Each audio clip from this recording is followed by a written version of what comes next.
Well, what's up, everybody? Welcome again to another episode of the Facts and Fatherhood podcast.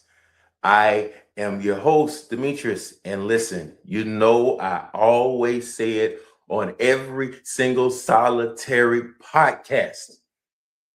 I love being a father, and my goal is to help you to love being a father the way that I love being a father. Yes, I do love my job, right?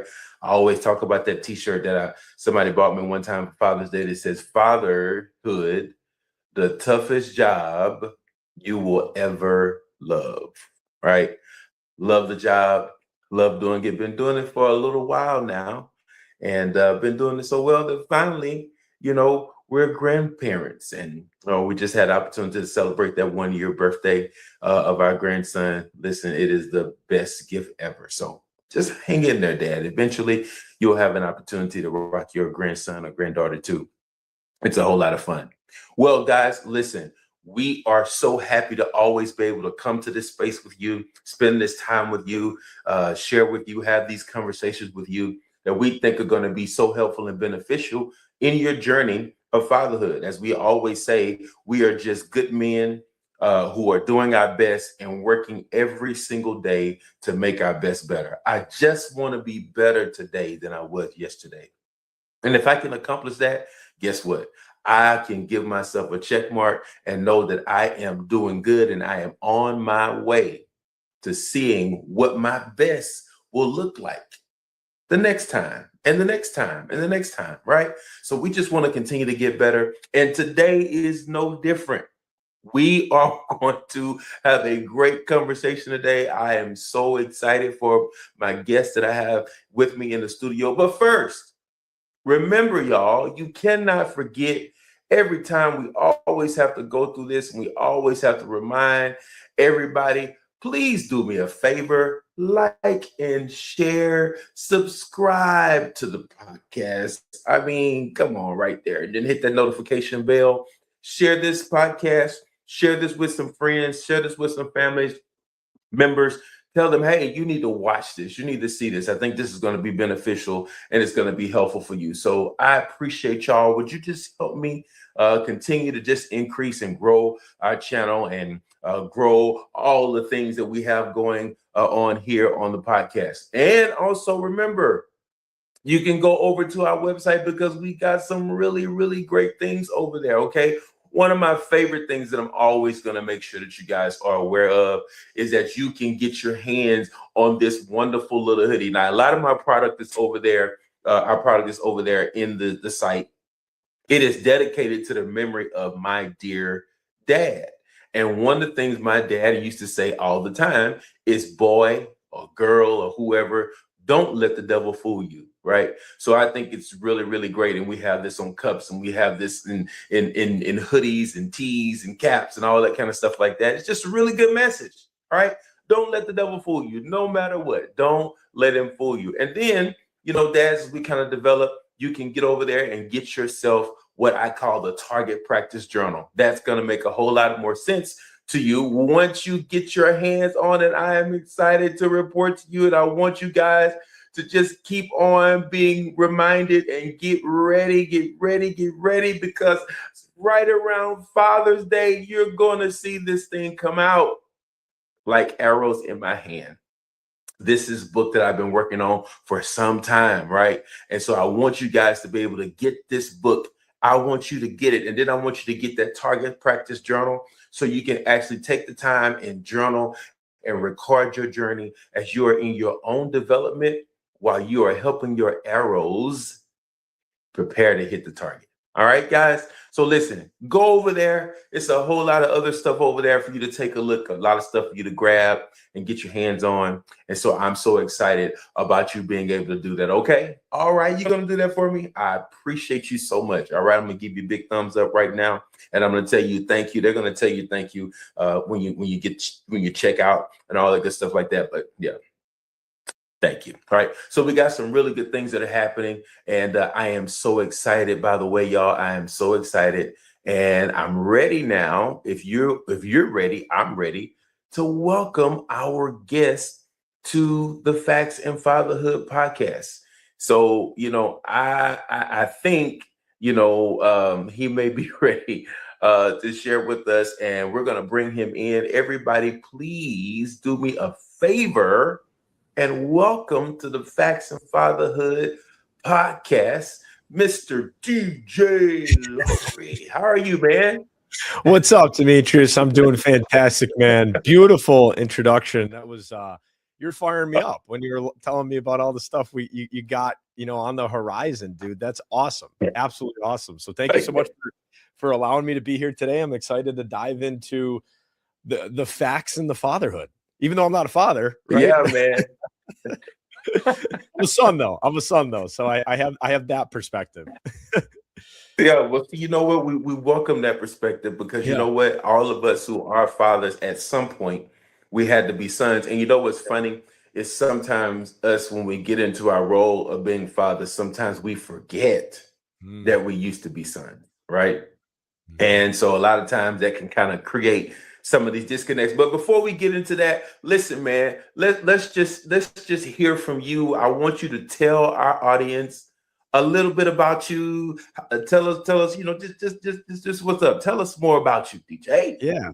Yeah. So I'm originally from Rochester, New York, the Northeast, and I grew up there about 27 years there. And about 2 to 3 years ago, I decided to move to Tampa, Florida. I realized there was a whole other world out there, and I wanted to go explore it a little bit. I had some friends who had moved here, and it's one of the best decisions that I ever made. And the reason that I got into a lot of the work that I do today is because when I graduated college in Rochester, New York, I was struggling to kind of figure out my life, as a lot of young men are today, kind of that age range of 18 to 26, and figuring out, what is their path and how can we take some scary, uncomfortable steps in those paths and be confident and believe in ourselves along the way. And I know that all of that takes challenge. And so I was one of those young men who was kind of struggling to find that path. And I had a mentor of mine who was an old basketball coach, man by the name of Scott Gibbs. I ran into him at the gym probably about maybe a month or two after I'd graduated college.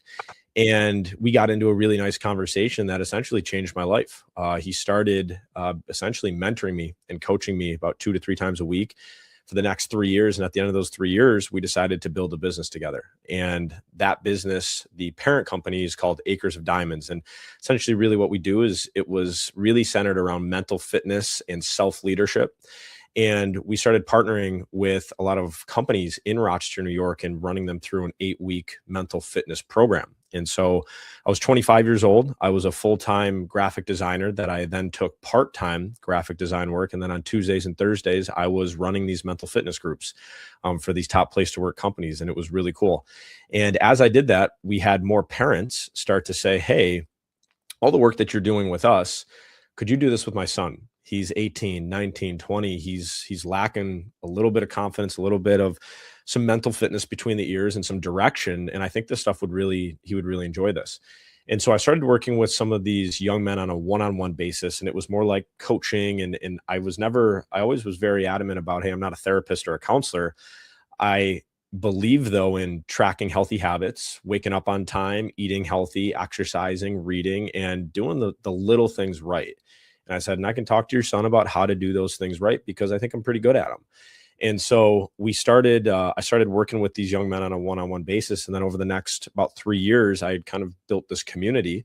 And I said, hey, let's turn this into like a full-blown program where we are actually helping guys track habits. We're doing it together in small groups for the community and the friendship building that a lot of guys are missing today because of the way that social media and isolation is so readily available.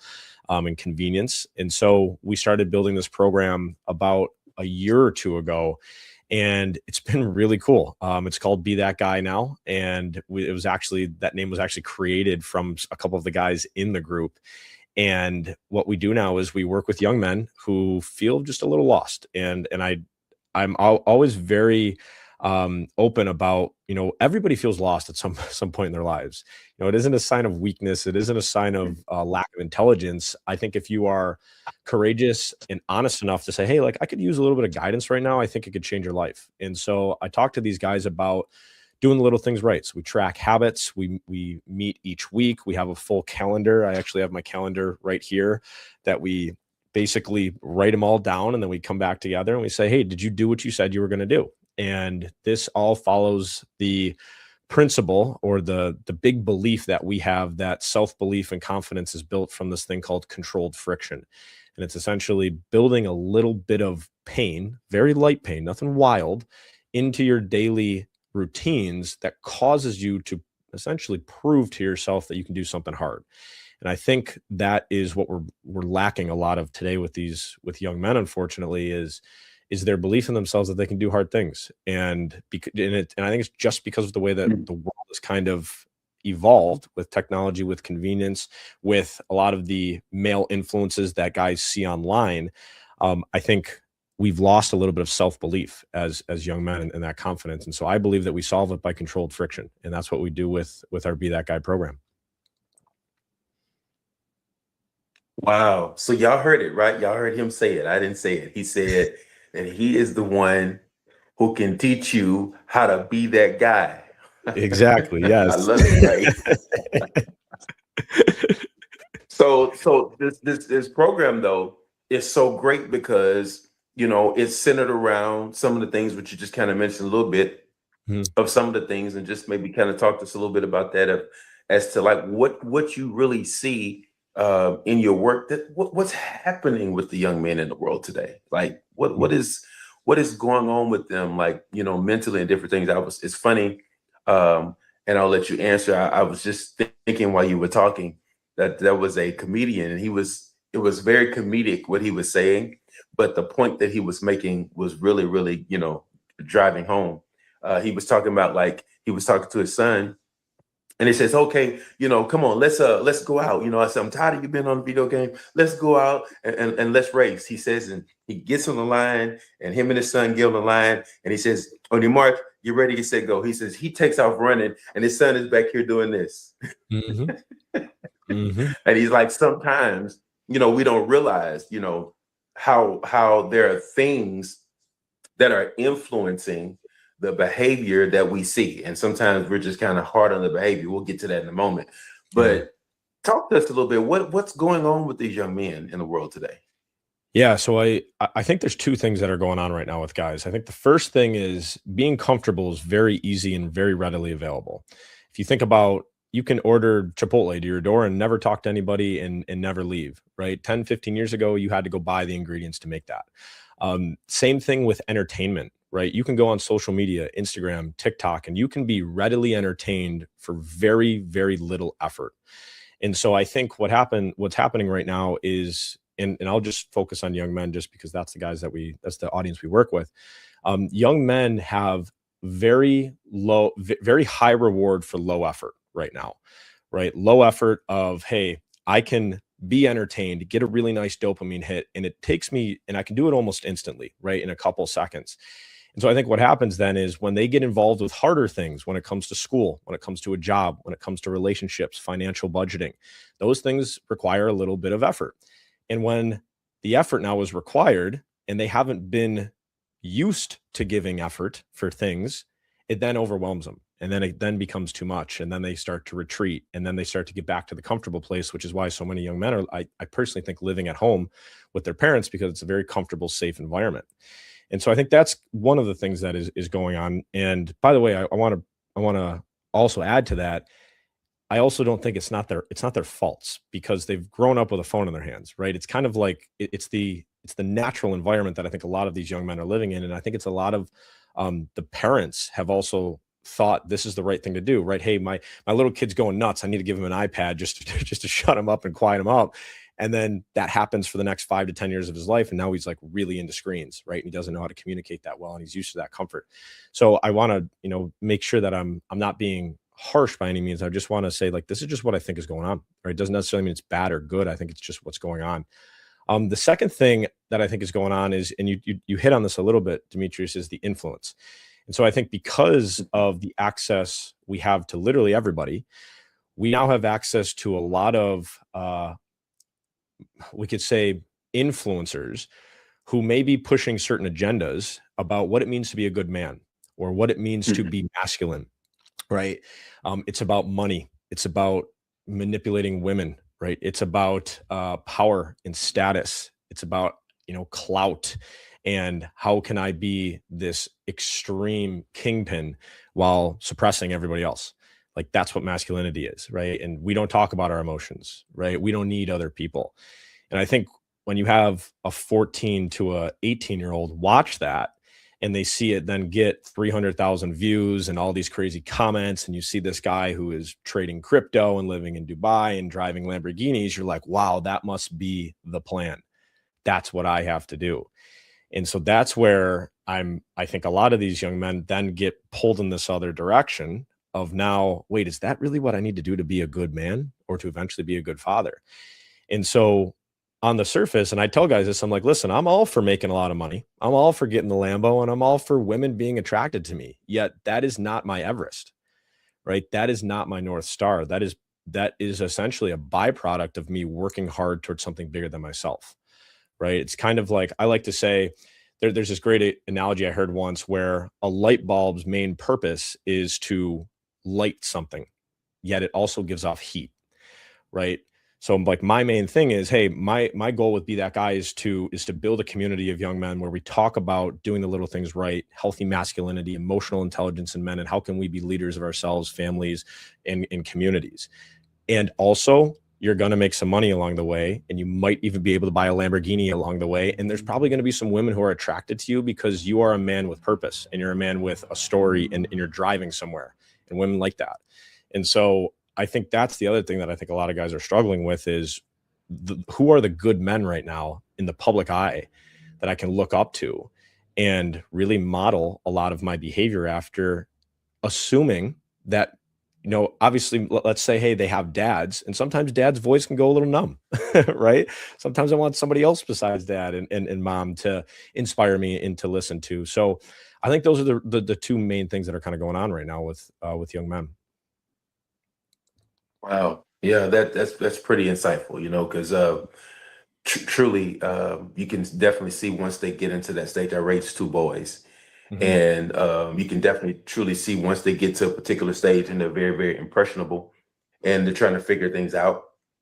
Obviously, and I think in most normal circumstances, most boys have like a favorite uncle Yeah. that they even try to emulate sometimes, Mhm. outside of their dad. Like, my sons, they respected me or whatever, but they had uncles and, different people, different other men who were a part of their influence. They really wanted to really kind of model. For instance, Mhm. there's this family that we were around, and both the grandmother and grandfather of this family, who, by the way, my youngest son actually married their granddaughter, Mm. but they took the influence from them, and which is part of the reason why both of them are serving in the Air Force, because Mm. the grandfather and grandmother were both retired Air Force people, and of course they talked a lot about the Air Force, right? And so that grandfather became, even before he actually became the grandfather-in-law of my youngest son, was definitely an influence. And Mhm. sometimes I think we have to be able to recognize Mhm. that partnership that can exist there, that can really help benefit, to support, even reinforce, some of the values, some of the things that we're trying to share with our sons. Because let's face it, I mean, I had the two sons, and then I had a daughter, and I can tell you for certainty that raising the boys, and as they kind of grow and mature and develop, and having a daughter, oh man, I mean, they have some of the same needs, but those needs look a lot different, right? Mhm. My daughter, for instance, she would just spend time where she is like, if I'm there and I'm in the room, you know, if I'm there, she's there, right? She's Mhm. just got to have like so much attention and so much time and all the things. And if I make a move to go somewhere, she's like right behind me. The boys, Mhm. on the other hand, it was kind of funny because all they really wanted me to do was just spend a little time kind of wrestling with them, tussling with them, throwing across the Mhm. room, flipping them, all that kind of stuff like that. A few little moments of that, and then they're off to the races. They're out, Yeah. outside playing or whatever. They've had, daddy time, right? So it kind of looks a lot different. And it's the same as they kind of grow, into their adolescence. Mhm. And one of the things I kind of have seen, and have even kind of discussed with other people, which I'm curious to see what you think about this. That sometimes, parents can get into this thing where um, they feel like, I guess the way I can put it is that there is a challenge to their authority in some Mm, way. mhm. And, they're really trying to drive the message home. They're trying to drive the lesson home. They're trying to get them to get it. And it kind of brings them to a point of frustration, right? Mhm. And of course, we know as parents, we're trying to help our children. We're trying to help them. We're trying to help them not make some of the same mistakes Mhm. that we made. So I'm kind of curious, if we can maybe kind of discuss that a little bit and talk about like what can parents do. Of course, we talk about fathers here, but this is helpful for all Mhm. parents. But what can parents do to help their sons in particular? Mm. Because we're focused on the sons today. Yeah. What can we do?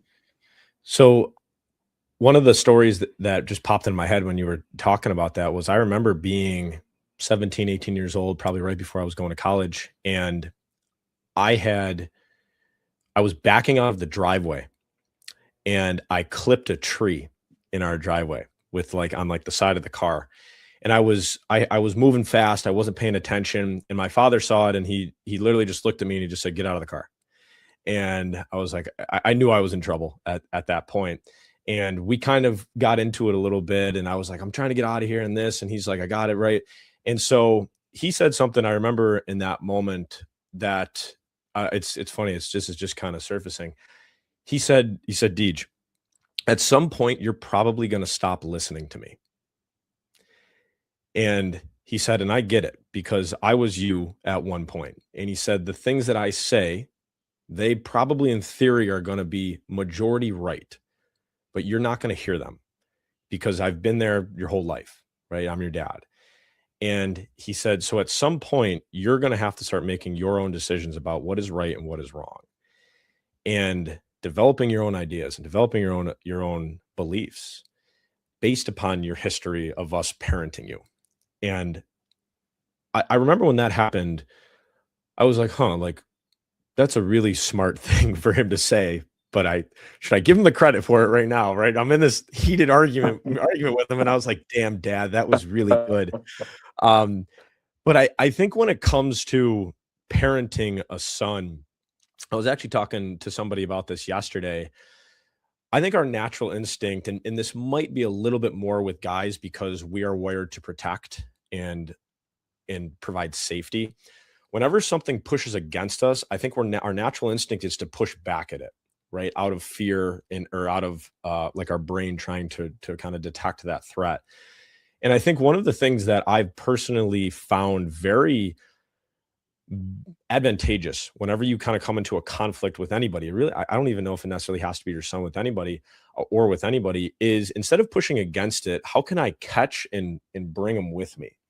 Almost like align with them because you kind of like lose a lot of their they lose a lot of their heat. And I'll give you a good example of what this might look like. I remember when I was a junior in high school and yeah, probably like junior, senior in high school. And my parents had the conversation with me about drinking and smoking because I was starting to go to like some high school parties and you think you're like the coolest guy in the world and all these things. You're like, oh, I got invited to this party. These cute girls are going to be there. I've had a crush on them for 7 years.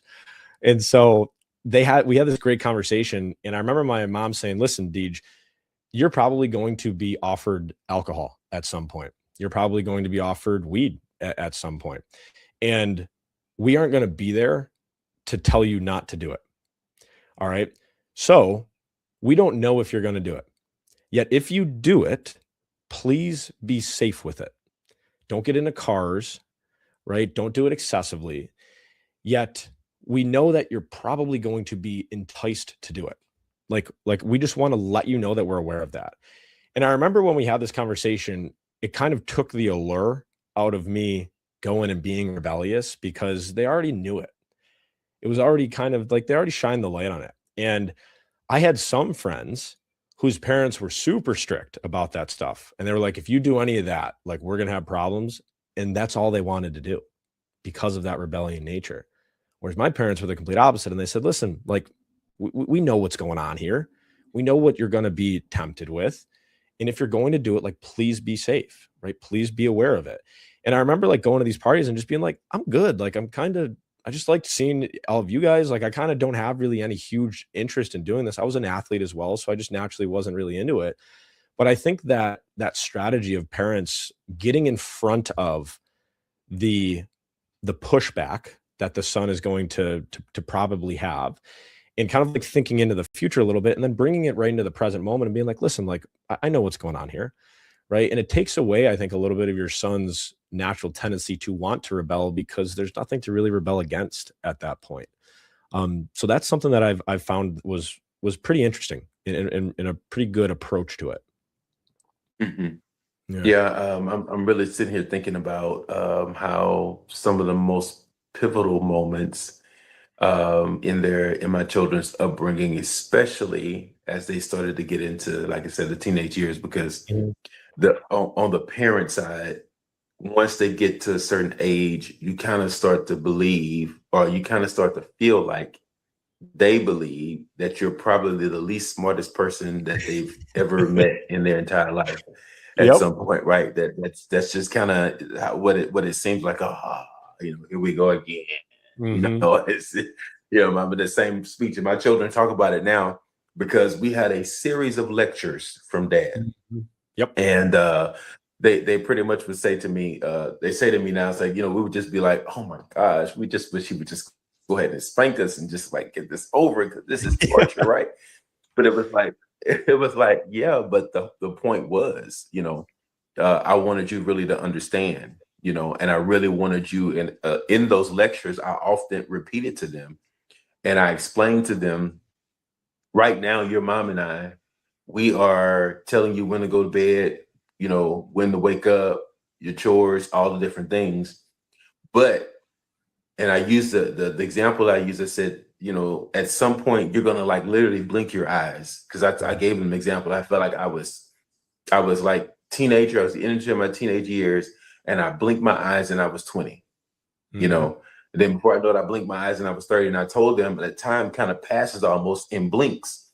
And it's almost like you right now, this is where you are, but you're gonna blink your eyes all of a sudden a couple times, and then the decisions that you make will weigh more on you than they do on anybody else. Mhm. And what your mom and I are going to become to you at that particular point in your life is we'll become more advisors and counselors. So you still, have the option, to do, to make the choice. And I remember that one of the greatest things that, or one of the greatest memories I have, is this is my oldest son. I remember that at the time, before we pulled them out of school to homeschool them, they would be riding the bus, and he was the only one in school at this particular point in time. And so I remember that my wife would walk him down to the bus stop, right, with all the other moms, and they're down there conversating and all that, and they're having a good time. And then of course he would get on the bus, right? And so there was a few times my wife was like, "Hey, why don't you walk him down to the bus? I got this or that to do." So I walked him down to the bus stop, and then there was one morning in particular that I decided, okay, I'm not going to walk him down to the bus stop because I can see the bus stop from, my driveway, into my driveway. And so I walked a little bit with him, and then I stopped, and he kind of looked up at me, right? And I was like, "Hey, go down to the bus stop." Mhm. Right? So he looks at me, like, and first he kind of pauses because I don't think he knows how to take it. He's kind of trying to take it in for a minute. And then all of a sudden, there's this big smile that comes across his face, right? And so he starts going down, and I watched him, right? Everything that we taught him, everything that he was taught, whenever you see the lights on the car, stop, pay attention, look. And I watched him as he passed each driveway. He was very attentive and watching where he was going and staying on the side of the road. And he got about halfway. He turned around. He looked back at me, and then he smiled. It seemed like the smile got bigger, right? Mhm. And then he goes a little bit further. And he finally gets down to the bus stop. When he gets down to the bus stop, I wave at him. He waves at me, and he is I'm talking about just thrilled, like excited, like happy, right? So much. And so I went back in the house, and after the bus came, I was like, "You kind of got back to the house pretty quick, you know." I said, "Well, should you take him to the?" Actually, let him walk down to the bus stop, and what I recognized was how much he appreciated me being able to trust him Mm, to do what we taught him, right? mm, His mom had taught him, a lot of things as far as like, getting to the bus stop. I taught him some things, and he took all of those things, and because I gave him the opportunity to demonstrate what he learned, it helped him to become confident, right? mm, It's almost like he was saying, I've been waiting for this opportunity to show you what I can do. mhm, And I think, sometimes leaning into that, that moment became, I want to say, like a template for mhm. what I started to do with them for the rest of their time. It was like, I realized that one of the things I talk about in the book, as I talk about this principle, because in the book I talk about how raising children is like having an arrow in a bow. Yeah. And one of the things that you must understand, that the arrow will never hit the target if you don't let it go, right? It's awesome. And so we gotta understand what it looks like. Now, while I got you in the bow, I need Mhm. to I need to aim it, I need to, do all the things that's necessary. But at some point, I've gotta let it go so that Mhm. it can, make the movement toward the target. And so when I was thinking about that and listening to what you're saying, sometimes two things that was very pivotal to me. One was, like I said, the demonstration of letting them demonstrate what they Mhm. learned. And then two was vulnerability, Mm, especially as they got into those teenage years, being vulnerable with them, you mhm, know, being honest with them and letting them know, hey, I hadn't forgot that I was a child. Like, you said your dad said I was you, in mhm, that moment of vulnerability. Those are so powerful. Those are powerful, mhm. powerful moments. And so tell me a little bit, how does vulnerability play a big part in this whole process? Vulnerability is the connecting piece of humans, I think, and it's I think it's needed. I really think it's needed because um, it shows young, and I'll look at this from like a son's perspective because I have a lot of stories about stories that my parents told me about vulnerability. Yet, what it does is it allows young men, sons, to see their father as a human first. And then he was a little child at one point that then became a boy, that then became a teenager, that then became a young man, that then became a man, right? And had you, right? And so you see your father as, oh, he's not just dad. Like he's got his own challenges that he's working through. He's got his own pain. And I mean, like you can use the story that I shared with my father, or like when he shared that with me, he's like, at some point, like I didn't want to listen to my dad either. Like I was you at one point. And just that perspective of sons realizing like when I was 18 years old, I was probably a close resemblance of my father, right? When he was 18, right? Just biologically, right? And mannerisms. And so I think when it comes to vulnerability, there's this great analogy I heard once where if you have two perfect circles, they can't connect, right? They would just constantly bounce off of each other. Yet if you had two puzzle pieces that had jagged edges and cuts and cornered pieces, they can come together and they can connect. And so if we use that metaphor as humans, right? If you meet two people who are incredibly perfect, they got the six pack, they got everything that they want in life, all of the money, they've never failed, zero insecurities. You think you're going to be able to have like a relationship with that person or a friendship? Probably be a fake one if you really wanted to force it. Wouldn't be a real one. But now imagine you, who has all these insecurities and these vulnerabilities and these jagged edges, you meet me, for example, DJ, who also has these insecurities, these vulnerabilities, and these edges. Hey, we can connect. We can have a friendship. We can have something real here, because I've struggled with self-doubt, because I've struggled with self-confidence. I've asked myself, man, why is everybody else doing so good? And I feel like I'm stuck, right? Like I've had those feelings. And that's a lot of what we talk to the guys about, right? Where it's like, guys, when you're 19 years old and you went to, a semester of community college and you had a 0.8 and you moved back in with your parents and you feel like a total loser, there's thousands, possibly millions of other dudes who've done that, who are exactly where you are right now. And the decisions that you make right now are going to determine tomorrow, next week, next month, and next year. So let's figure something good out. All right. You're not alone with this, and we're going to do this together. All right. We're going to have a damn fun time doing it too. Like, that's a completely different feeling than, wow, what a loser. That guy dropped out of college. Right. I didn't drop out of college. I had 4-year degree. I had this, I had that. There's that perfect circle. Now I can't build a relationship with that guy. Right. So I think that's the important part about vulnerability, is it breaks us down into the squishy, fragile humans that we all are. And I love it because, like I said, those times of vulnerability was so pivotal for us. Like, I remember having a conversation with the children. I said, hey, guys, that because your mom and I are human, this means sometimes we're going to be wrong.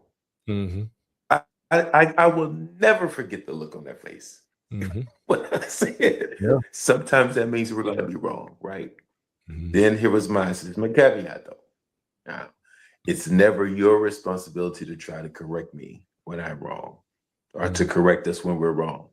But my commitment to you is, if that is the case, when I recognize that I am, I'll come back to you and I'll apologize and all the things, because I feel like that's the best way for us to demonstrate to you what it looks like whenever you have to make the corrections, whenever you have to make the adjustments, whenever you have to bounce back. I want you to understand what it looks like, so, because I talk all the time, I even talk about it in the book, how, we have to understand that training, we're talking about training and developing and teaching.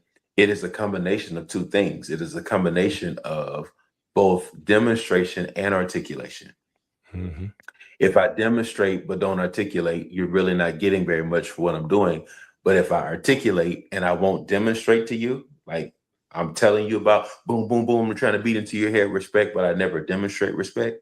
Listen, do as I say and not as I do is not a sustainable model. It just does not work.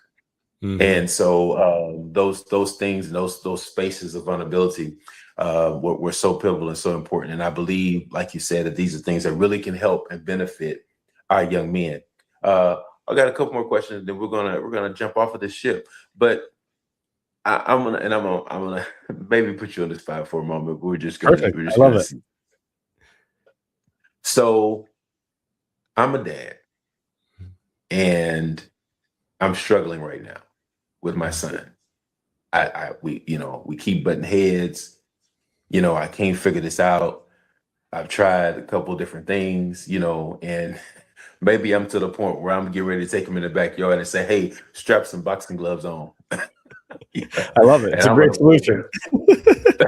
I'm gonna put a pair of boxing gloves on, and you come on out here with me, right?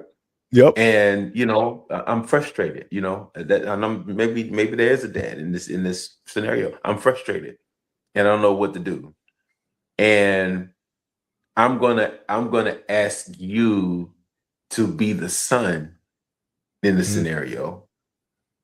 And let's just say this is a moment where I'm gonna actually. I've said to you, hey, listen, I don't know what's going on in your head, what's going on in your mind. I don't know what it is, that I can do to get through to you. It seems like, I just can't get through that thick skull of yours. I'm going to ask you to be the son in that moment. And I'm dad, and I'm asking you, I want to hear from you. You tell me, what you will want me to hear from you that maybe I hadn't heard in our conversations before. Okay. So if I was the son, what would I want to hear from my dad? Are you as a son, what would you want your dad to hear from you? Like, what would you want him to understand? You know, and then you can even include what you want to hear from him. Okay. So if I was the son, what would the dad want to hear from me? Hmm. I Or mean, honestly, what would you really want to tell your dad in that moment?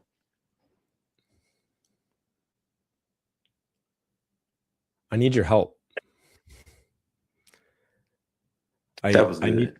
Yeah, I need your help, and I don't know what I need help with. It almost brings a tear to my eye, right? Because it's like I think so many young men never ask for that, and they just struggle for years, and then the relationship gets strained too with their dad and with their family, with their mom. So I think in that moment, I would just say, Dad, I just need your help. I need to figure out my life. I need to figure out what the next steps are. And what I would want to hear back from my father was, no matter what happens, I love you. And we're going to figure this out together. Because the love, I've thought about this a lot. Like the love that you feel from your mom is almost like expected, right? Because like she carried me in her for nine months. Like the typical, you can say feminine energy is more nurturing, more caring, more obviously motherly.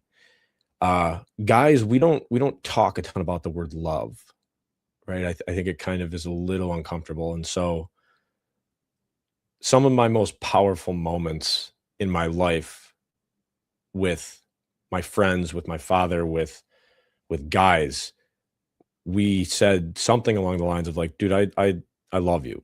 Like you're my dog. Like if we're going to war, you're next to me.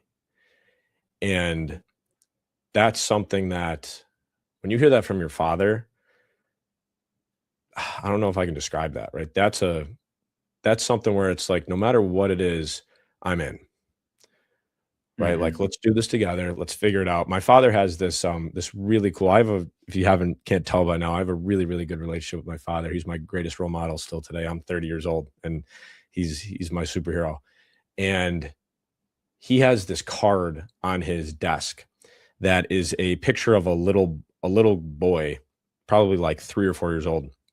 And the little kid is wearing a helmet that is like an American flag helmet. And he has these goggles on, and the kid is sitting there like this. And above it says, whatever it is, I'm in.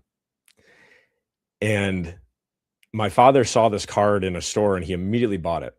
And he bought it because him and my uncle, my father's brother, had a helmet when they were younger that was like exactly that American flag helmet.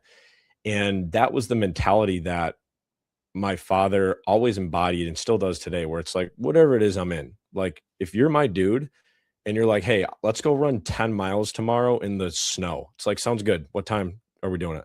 You don't ask questions, like, "I'm in. Let's do it." Right? And I don't know if you have a lot of people in your life who have that connection with you, yet I have that connection with my father because of those moments where he said, like, he very repeatedly in all the football games that I played in, he would tell me, he would say, "Deej, you could throw 10 interceptions tonight and I would still love you with everything I had." Like, he would tell me that before games. Like, what do you think that does to a son? Or like, what do you think that makes him want to do? It makes me want to freaking rip it. Like, that's what it makes me want to do. Right. And so, and he would even say, "No, I don't want you to throw 10 interceptions." He's like, "I recommend not trying to do that." He's like, "But whatever happens," he's like, "I love you no matter what. And like, I'm on your team no matter what happens." Right. So when you can have that type of response from a father, that does something to a son.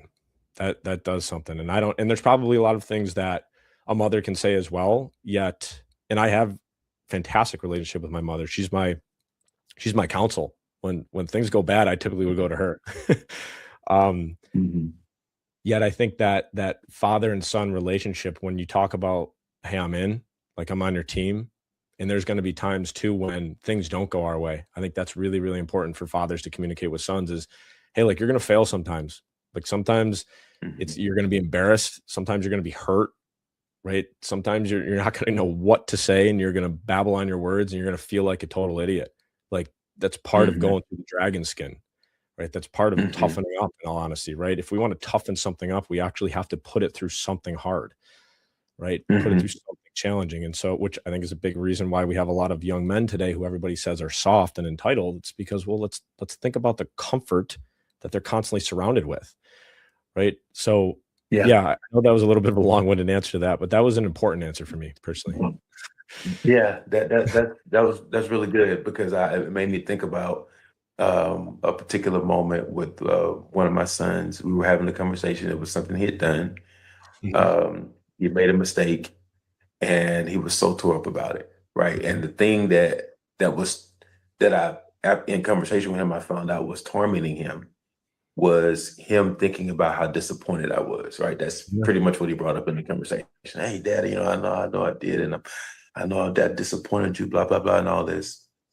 And so in the moment, I said two things that really resonated, like what you just said. I believe, I don't know, it just kind of it felt something in the air right there. Yeah. um, but I said to him, I don't want to have a conversation with you about my disappointment. Mhm.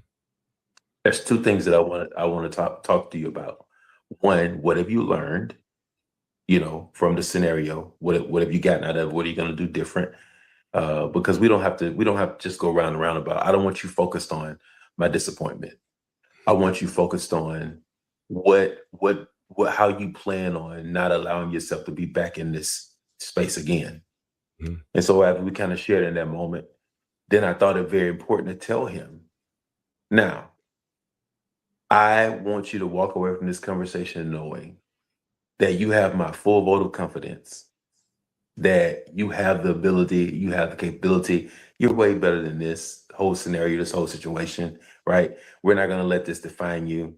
We're not going to let this be, the thing that you just keep, allowing yourself to be tormented and troubled about. But I'm telling you, as your father, I have complete confidence in you, and you have my respect.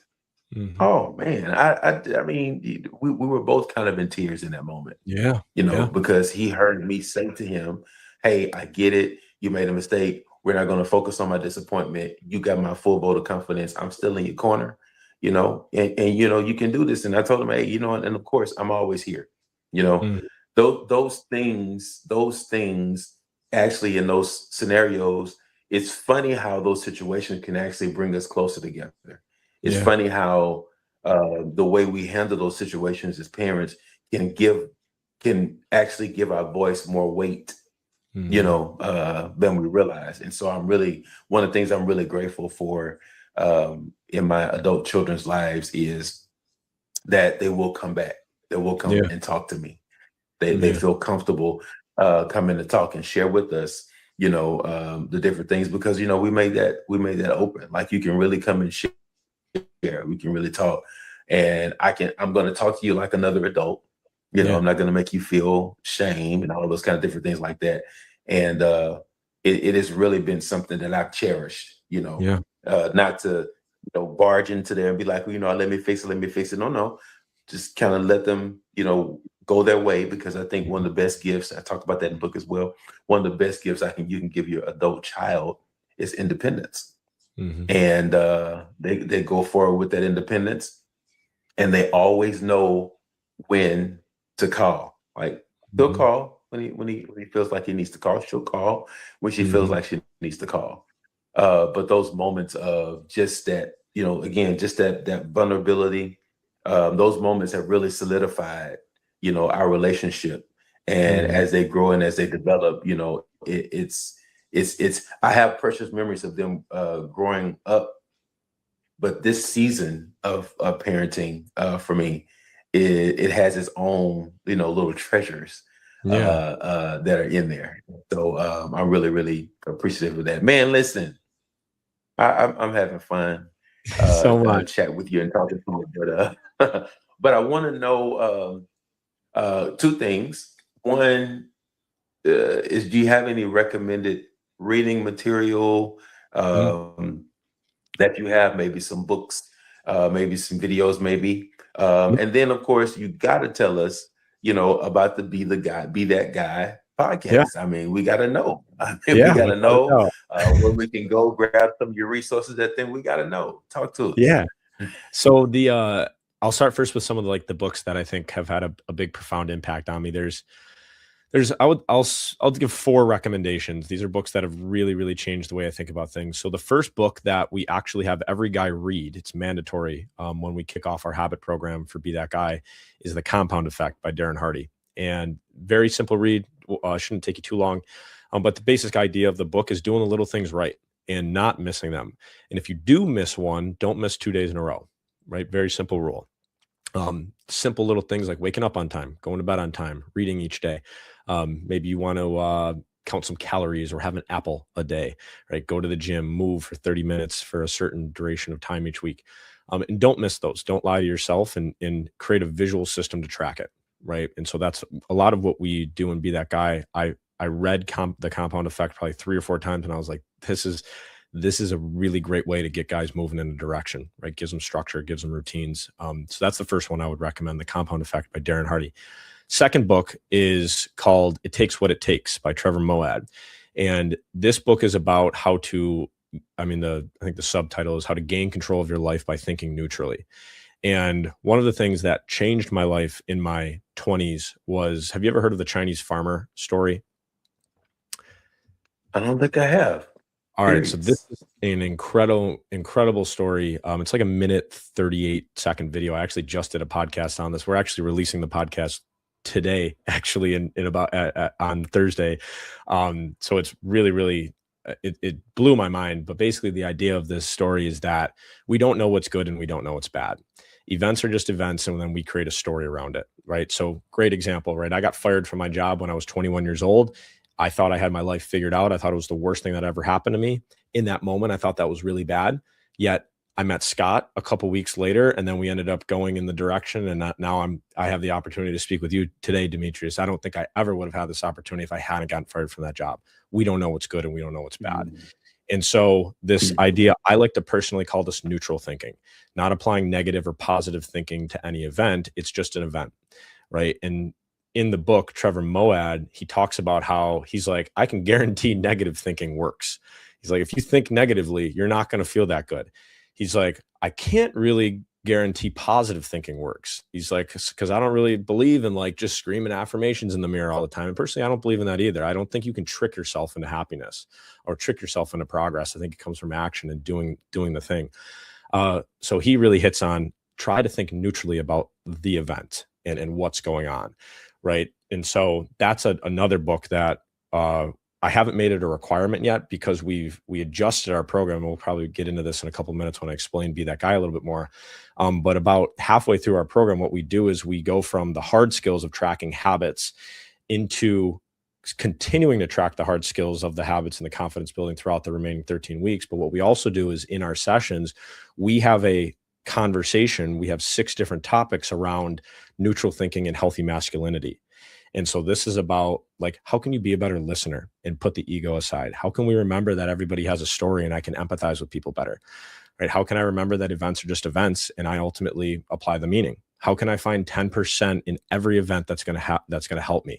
What's the gift here? What's the opportunity? And when you start talking about those things over and over and over again, your thinking is probably going to start to change a little bit.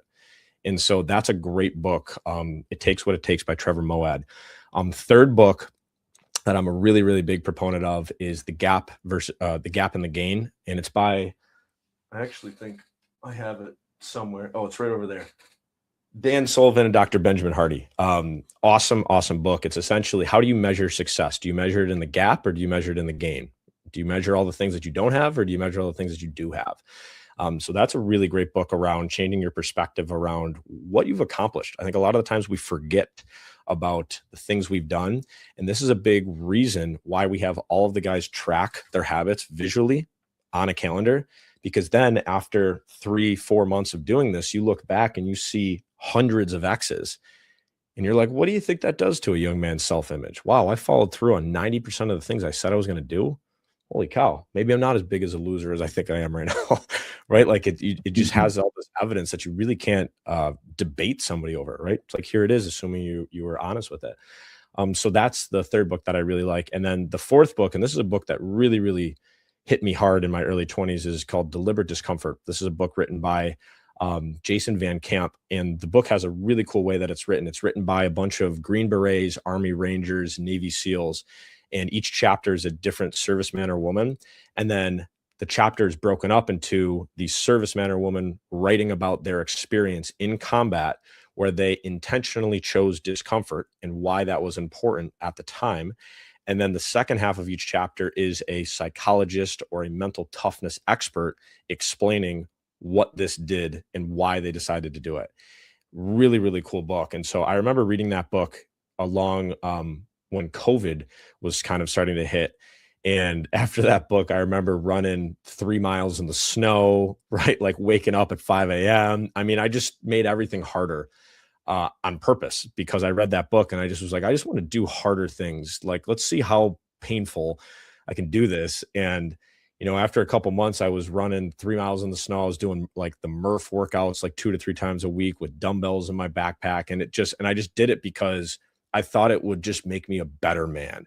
I thought it would just make me stronger. Right. And I didn't tell anybody about it. I was actually very, very quiet about it. I always did it in the shadows because I liked doing it that way. But that book had a huge impact on me in that way. So that'd be the fourth book, Deliberate Discomfort by Jason Van Camp.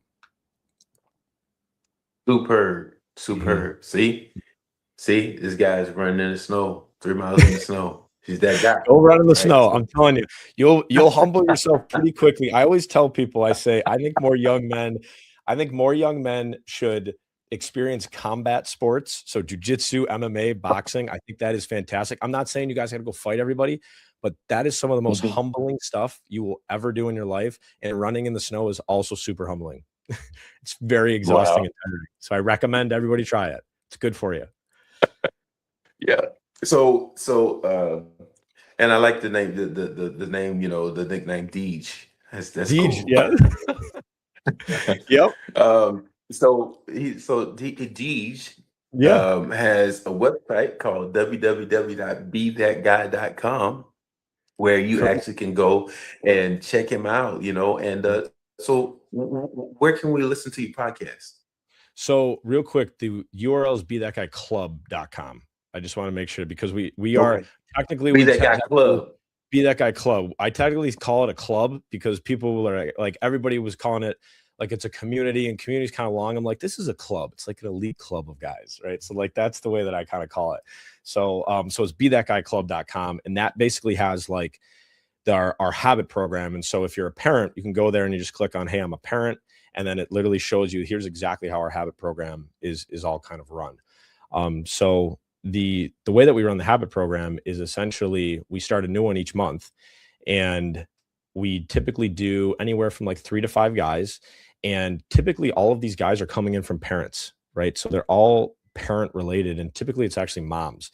Moms are actually looking out for their sons a lot because a lot of these young men, unfortunately, they don't have those strong father figures in their lives, which I think there's a lot of deep rooted anger, unfortunately, because they don't have these conversations and a lot of the stuff that we talked about today. And so what we do is that every month we enroll a couple of these guys, and we basically track 3 core habits of reading, exercise, and sleep. And then we track a growth habit each week, which is essentially helping them with their professional progress. So this might be job applications. This might be getting a resume together. This might be researching jobs that are available. This might be getting ready for college. So college applications. This might be organizing their schedule if they're already in college and understanding where their time goes. So we do a lot of different professional progress things. And basically every week we meet once a week in our small group. We check in, hey, what's going good in your life? And then they say, here's how I did on my core habits. I hit 4 out of the 5 readings. I hit 3 out of the 5 exercise. And the simple thing that I always tell the guys is if they come in and they say, I hit 3 out of 5 exercise, I'll say, why didn't you hit 5? And just let that sit.